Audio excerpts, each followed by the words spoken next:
Hello, I'm Uncle Ted, your ice cream alchemist with ice cream every day, and today we're going to do something way different. This is ghost pepper infused honey mango ice cream, and I realize I've done a hot ice cream before. This one's going to be a little bit different. Plus, I got lucky. Horror writer Patrick Freevold, he's a beekeeper and he's got his own brand of honey, and he infuses ghost peppers that he grows himself into the honey.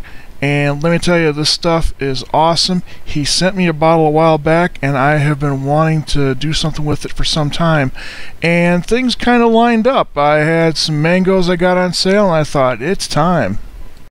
Now I'm going to have some links down below to his site so that you guys can order some honey if you'd like. And by the way, check out his books. They're available on Amazon. He's a damn fine writer.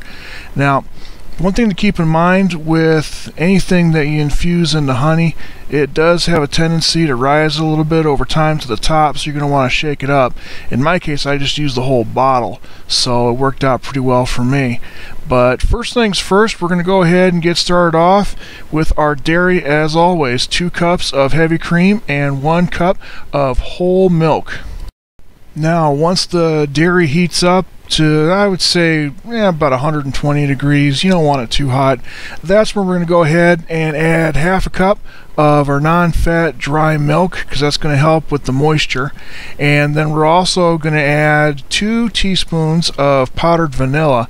If you've got regular vanilla, go ahead and use a tablespoon of that.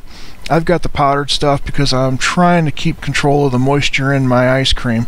And then we're going to add 1/8 of a teaspoon of guar gum.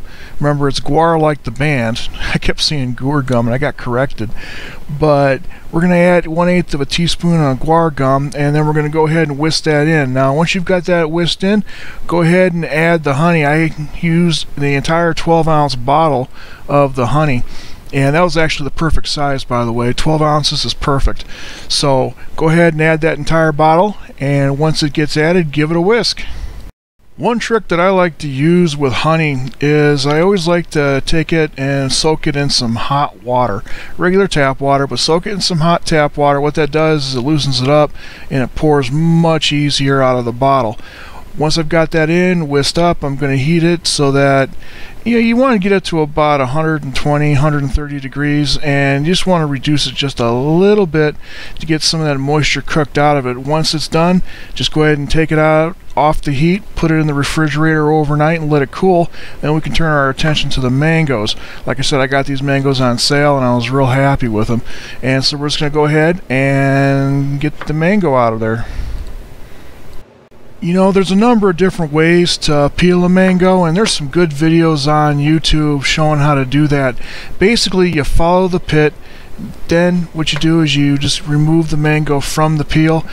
Basically, I'm aiming for 1 cup of pureed mango, and 2 mangoes is right about the size that you need.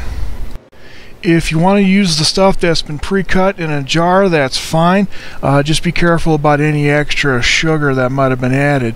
But once you get that pureed, which I seemingly forgot to make a video of, get that pureed and then just go ahead and add it to the base that you made the day before and let sit in the refrigerator for a day to cool off. And then you are ready to churn some ice cream. Once you've got that thoroughly mixed into your chilled base, you can go ahead and add it into your ice cream maker according to the manufacturer's instructions.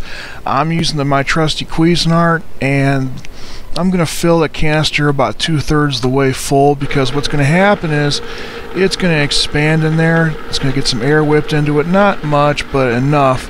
And if you add 2/3 of the way to the top, when it mixes and churns, it'll rise up all the way to the top and you won't have any overflow issues. Now, I've said this before, I'll say it again, I have the best friends in the world, and they have been incredibly supportive of my ice cream efforts. And plus, they've been very brave in testing some of my flavors. As a result, this ice cream that I just make right now, it's not going to sit in my freezer for very long. Truth is, several of them have already asked me about it. Folks, this is really something I think you ought to try. Plus, I would definitely get that honey off of Patrick's website because there's a lot of good uses for it. It makes a great glaze on pork. And, you know, if you're not having ice cream for breakfast, then what's the point of being an adult? I want to thank everybody for watching these videos. I want to thank you guys for sharing the links. And you know what? I've got great friends, and I'm very lucky. And I got great fans as well. Thank you very much, and you have a great day.